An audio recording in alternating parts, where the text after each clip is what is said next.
Albert Orr. Could you give us your name and your title, just so we're on the head? I am Albert Orr, Chief Judge of the Colville Confederated Tribes.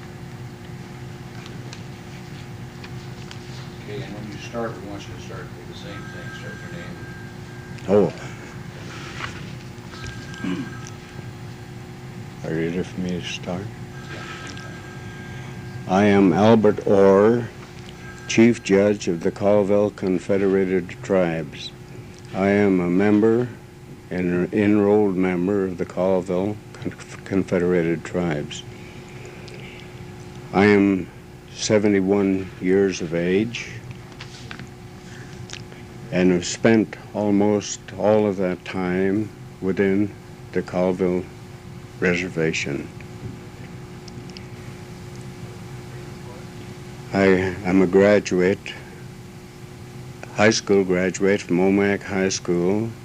I attended the Willamette University and was a student at the Chemawa Indian School in Salem, Oregon.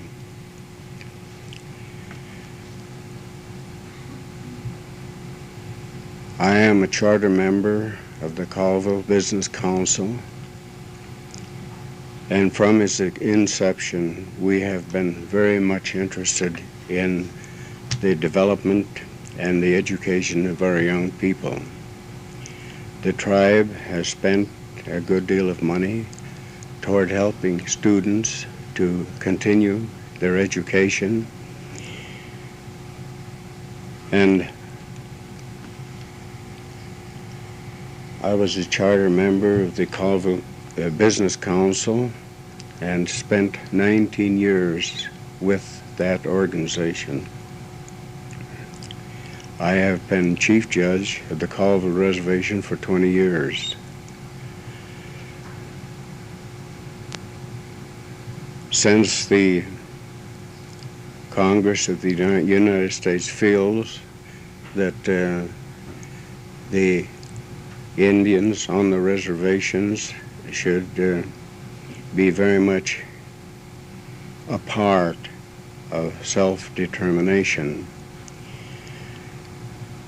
the young people on this reservation have a wonderful opportunity to become a part of their own lives by educating themselves to the point where they can hold important jobs. There are a good many jobs on this reservation that could be filled by young people who can equip themselves and educate themselves to be able to take those positions.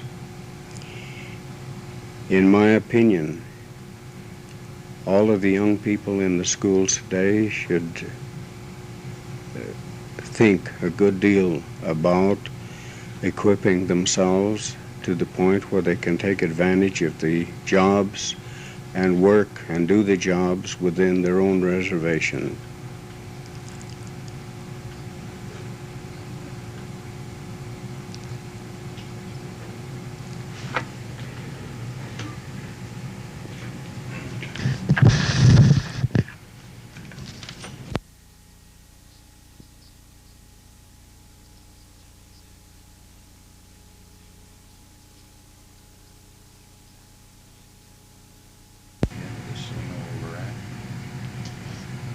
My name is Bob Whitfield. I'm the Director of Tribal Probation and Parole Services. Sergeant name, we'll also want you to put it there. And you can do that anytime. All right, my name is Bob Whitfield. I'm the Director of Tribal Probation and Parole Services. In our department, there are also 3 other people. There's Glenn Raymond, the Senior Probation Officer, Priscilla McCreggy, the Junior Probation Officer, and Secretary Diane Sakula. Both myself and the Senior Probation Officer have college degrees, plus several years of experience in probation and parole work, experience in psychology, law and counseling techniques. The junior probation officer has some college training, plus several years of experience as a caseworker with the Social Services Department of the Bureau of Indian Affairs. The purpose of the Tribal Probation Parole Department is to deal with those children not yet 18 who are in conflict with the law or who need the court's protection. These individuals are helped to lead a more satisfying life by utilizing the strengths of the client and the resources of the community. The department also has a responsibility to protect the public from the delinquent acts of children. The Tribal Probation Office also provides supervision and counseling to adult offenders placed on probation by tribal or state courts or released on parole from penal institutions. Approximately one-half of a typical day's work consists of office work, such as writing reports for the court, corresponding with clients by letter or phone, contacting various agencies to develop resources to assist clients, plus interviewing and counseling clients and or their family. The rest of a typical day's work involves work in the field, such as investigating a person's background in order to write reports for the court, making periodic home visits with clients, contacting various agencies to develop resources to help individual clients, and attending court sessions. It would be nice if that was all, but problems arise at all hours of the day and night. A probation officer is on call 24 hours a day, and if a client is in trouble, his or her probation officer must respond. The tribal probation officer works closely with the tribal government and other tribal departments, such as law and order, employment, alcohol rehabilitation, mental health, and legal services, just to name a few, in an effort to assist tribal members and encourage them to refrain from illegal behavior. Crime prevention, therefore, requires a great deal of effort and cooperation from many tribal departments and the whole community. Probation officers seek out and coordinate these efforts. Terrific. You've done this before. A little bit.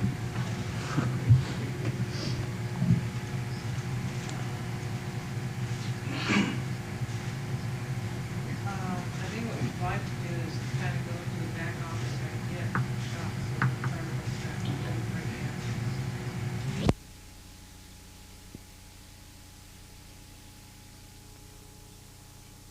That light off? Which line? Skip. We might need it. It's awful bright. Let's see, I'll tip it. Okay?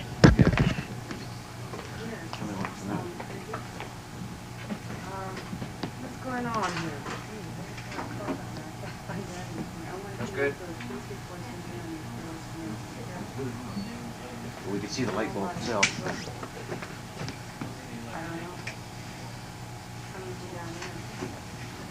As wide as we can go.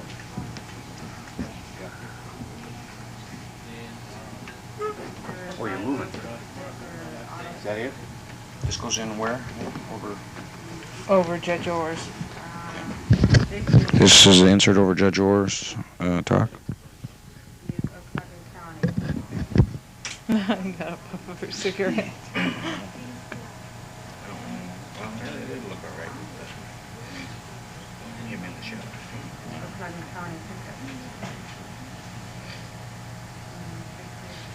Okay, you want to roll right on into the next thing? Yeah.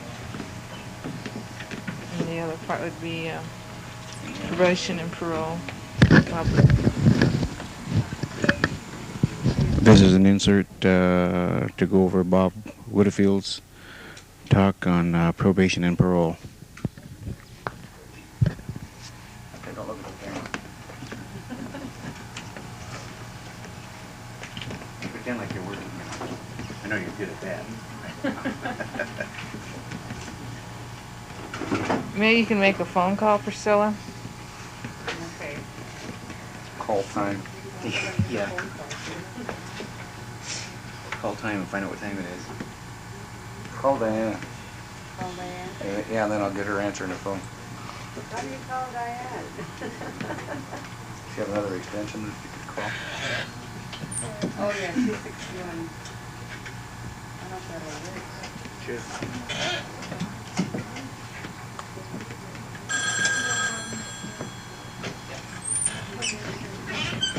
Hello, Diane. Yours? That's good. What's on your schedule for today? I want to wait for Amy there. Maybe you can walk in some files or something, or pick some files up, or... Gee, that's good. That makes you keep them busy. What is wrong with Yeah, Diane? what do you have to do?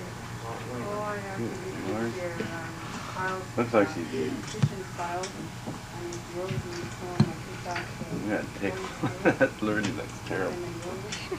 You need a board.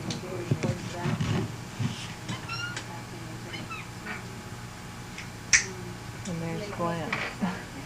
Yeah. Is that his business? Don Johnson's gonna take that. You don't have to type your lines anymore.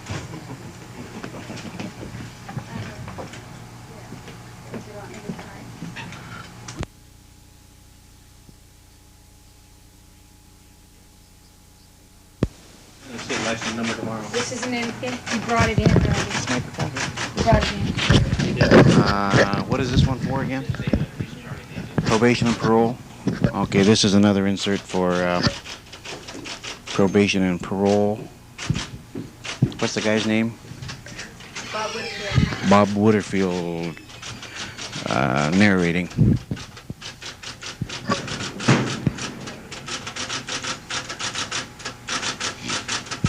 Skip's going to try it again.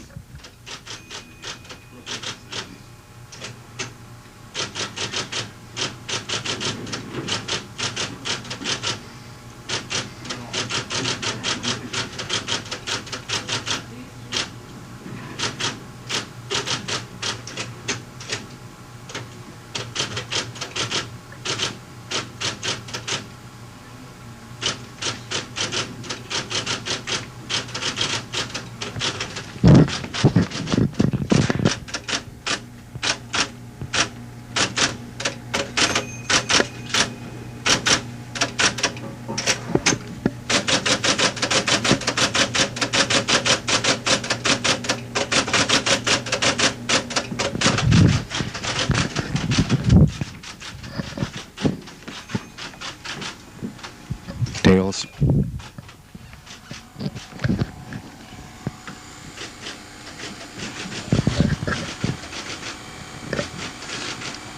Watch the lights.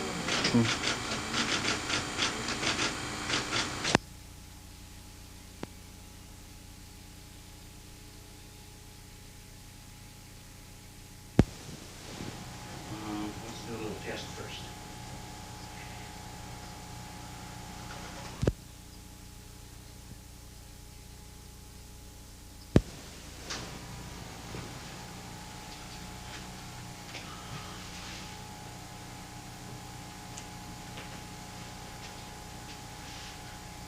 You tell us your name and your title, your position first. Right now, just the leader of the table, so we can find it on the table when we're looking for it. Right now. My name is Eddie Palmentier. My position here at the Colville Indian Agency is that of superintendent. Okay. Now, when you go into your regular presentation, start it the same way with your name and Okay. position.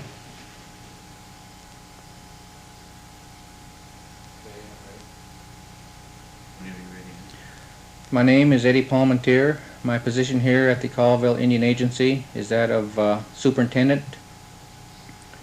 For those of you who may be interested in the possibility of a career in the Federal Civil Service, and more specifically in the Bureau of Indian Affairs, I will explain the function of my position as superintendent and also the function of the different branches of the Colville Indian Agency.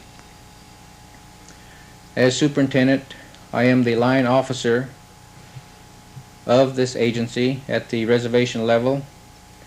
I take my direction and supervision directly from the Portland Area Director, who is also the line officer of the regional office in Portland.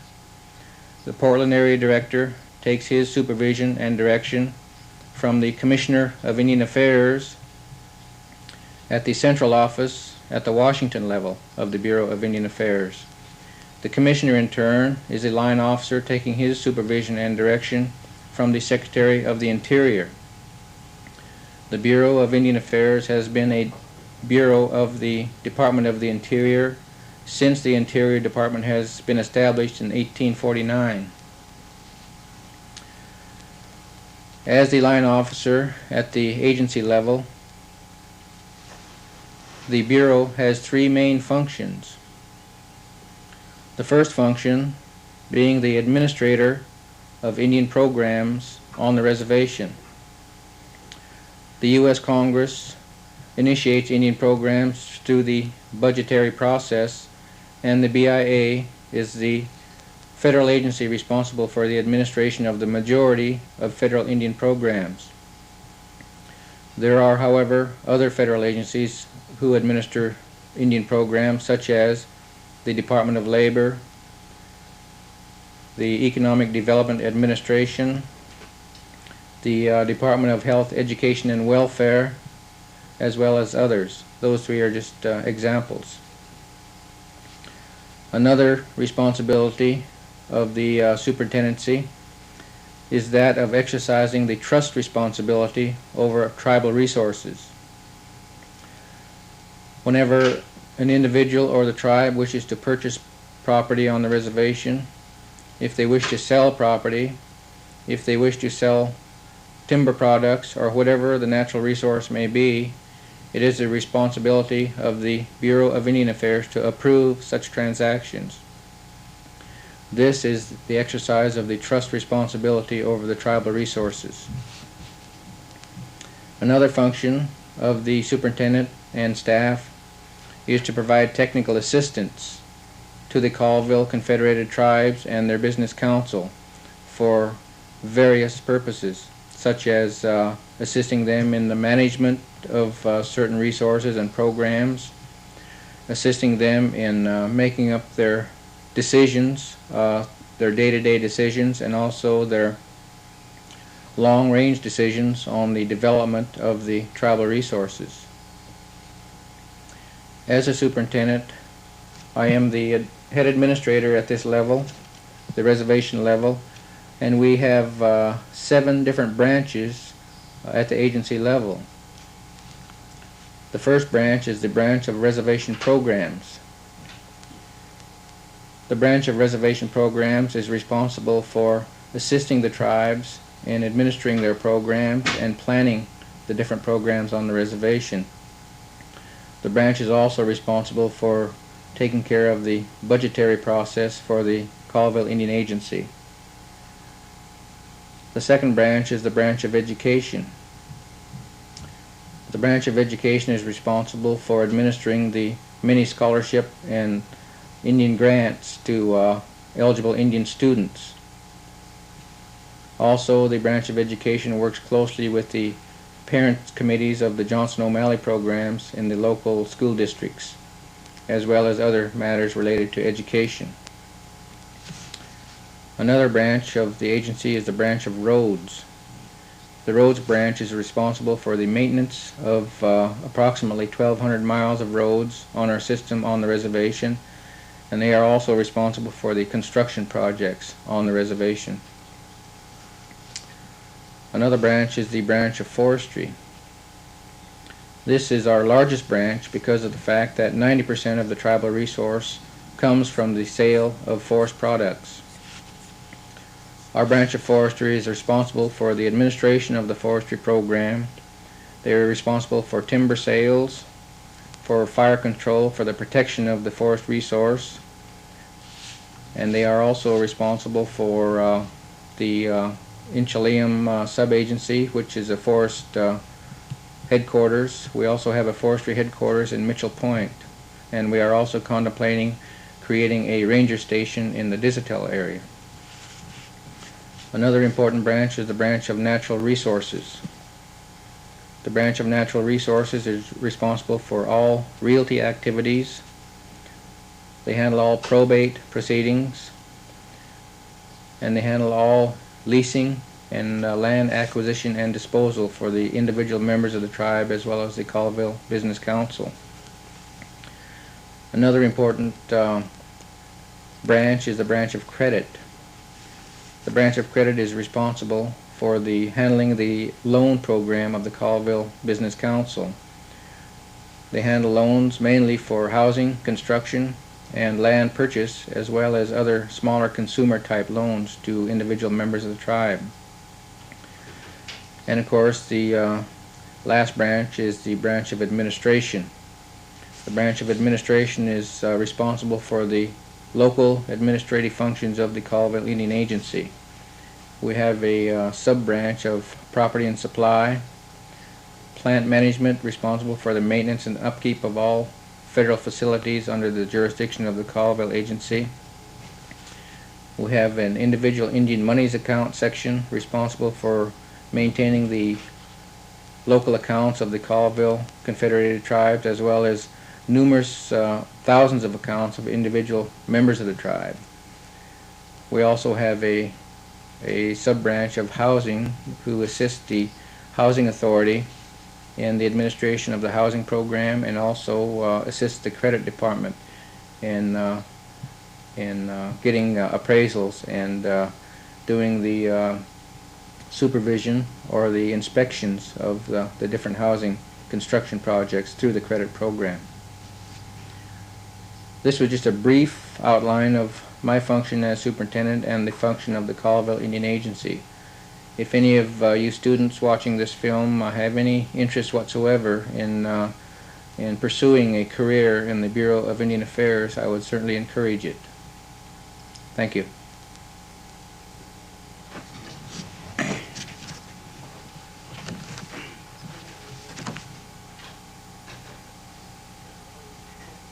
That was a little longer than 5 minutes. You're like a pro already.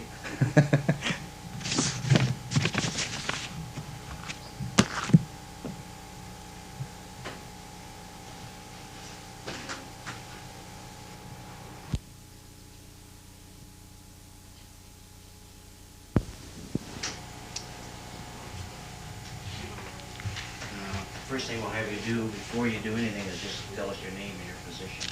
Okay. Just so as leader, so that we can find it on the tape when we're up there. So just tell us your name and your position. Yeah. Just tell us your name and your position. Oh, my name is George M. Davis, and I work for the Colville Tribe as a public service director. Okay. Now, when you do your presentation, you probably should start it the same way, so that give us your name and position again when you start your That's presentation. good. That's why I started it. Good. Okay. And when you talk right into your... Oh, okay. I'll probably read the first part of it, That's fine. if that's okay. Anytime? My name is George Davis. I work as the Public Service Program Director for the Colville Confederated Tribes. My main responsibility is to provide program assistance and direction to the 18 people-oriented programs that the Colville Confederated Tribes provides to their membership. One of my main responsibilities is the bridging of the programs with the legislative branch, the Colville Business Council. With so many programs in operation, the council and its various committee looks to this position to ensure the continuous operation of the programs on a day-to-day basis. It is my responsibility to handle these day-to-day matters to allow the committees of the council to place more emphasis on their work.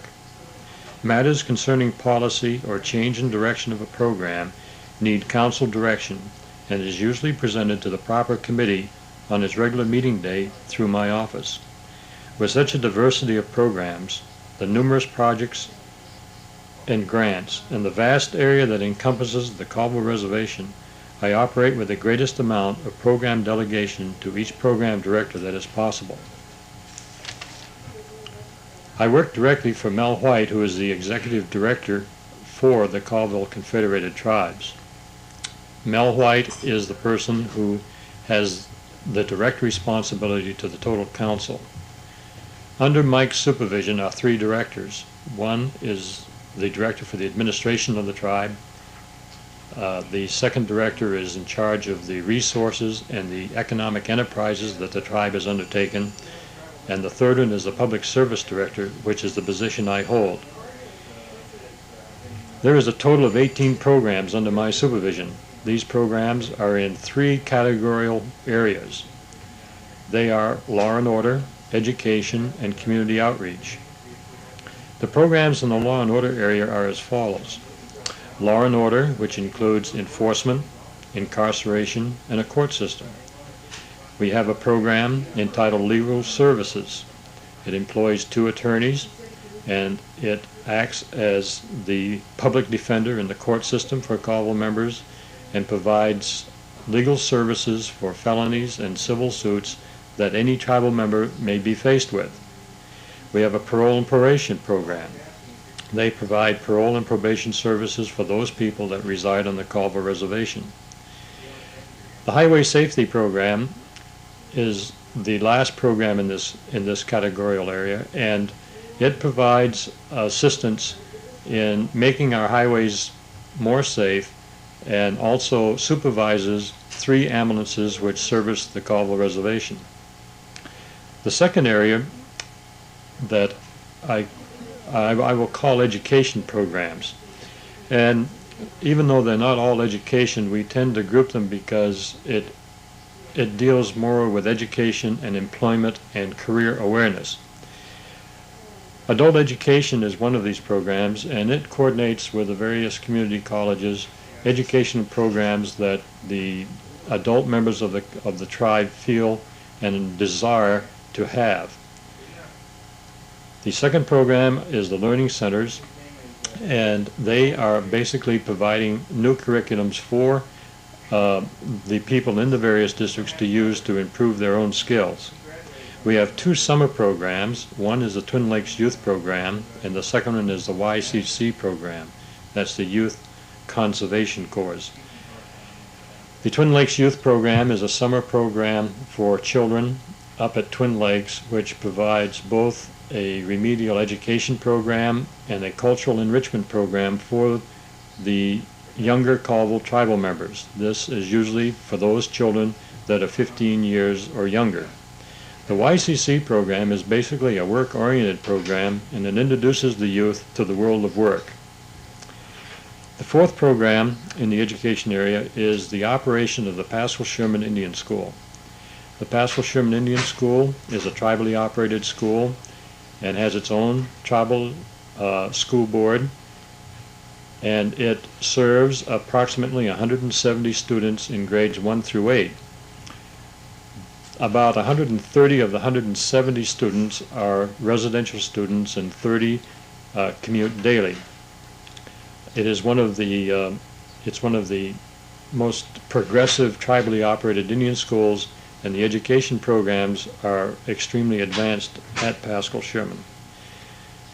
The Adult Vocational Training Program is a bureau program that has been contracted by the tribe and does provide opportunities for adults to go out and to learn vocational skills. The last program in the education area is the Employment Assistance Office.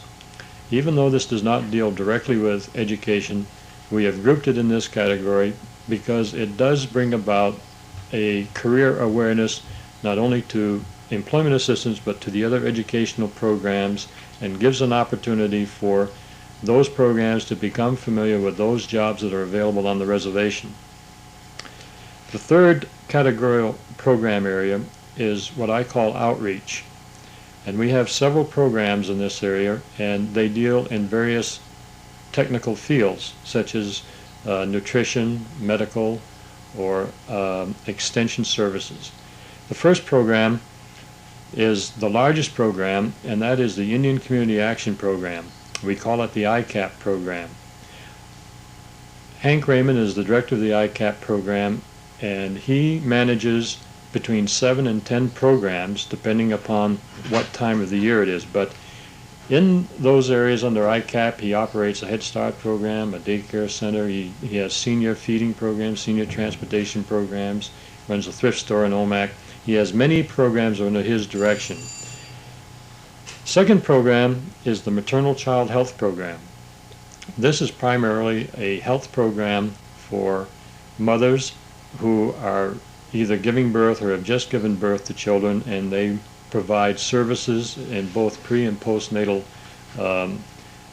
counseling services. The CHR program is what we call the Community Health Representative. We have community health representatives in each of the 4 districts. The Community Health Representative, the CHR, is a very flexible person and does many different things depending upon what the needs are of the community at that time. It can be as varied as much as when an elderly person is sick and they can't fill the wood box in the wintertime, they make that kind of a task their job. They try to make people feel comfortable. They try to deliver services from all the other programs to the individuals that have not the ability to come to the office. Fourth program in this area is housing. And again, we have 5 or 6 programs that are under the direction of the housing director. Our primary emphasis at this time is on the HUD housing. We are constructing 120 houses under the financing by HUD, and these houses are being built in all